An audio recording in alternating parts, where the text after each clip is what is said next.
হাসনাত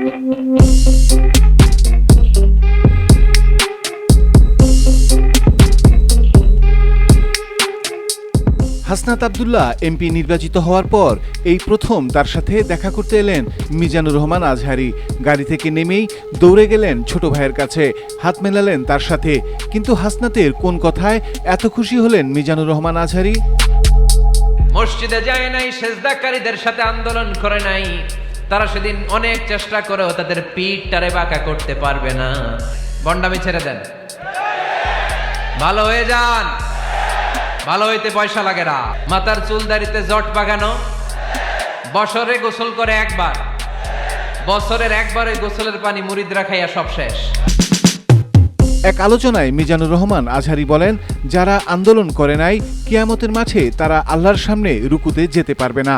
আজহারী তাদেরকে ভণ্ড বলে আখ্যায়িত করেন। আমি জানি এখানে অসংখ্য মানুষ আছেন, এটা আপনাদের পছন্দ হবে না।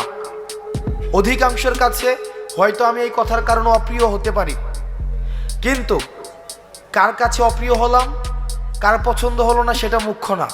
মুখ্য হচ্ছে আমার ইসলাম আমাকে কি বলে, আমার দ্বীন আমাকে কি শিক্ষা দেয়। সেটা যদি অপছন্দেরও হয় সেটাই আমাদেরকে বলতে হবে। আমি যেহেতু এই গ্রামে ছিলাম, এই গ্রামের সাথে আমার সম্পৃক্ততা রয়েছে। এই গ্রামে এক ধরনের অর্থনৈতিক বিনিময় প্রচলিত রয়েছে, যেটাকে আপনারা নাম দেন পত্তন।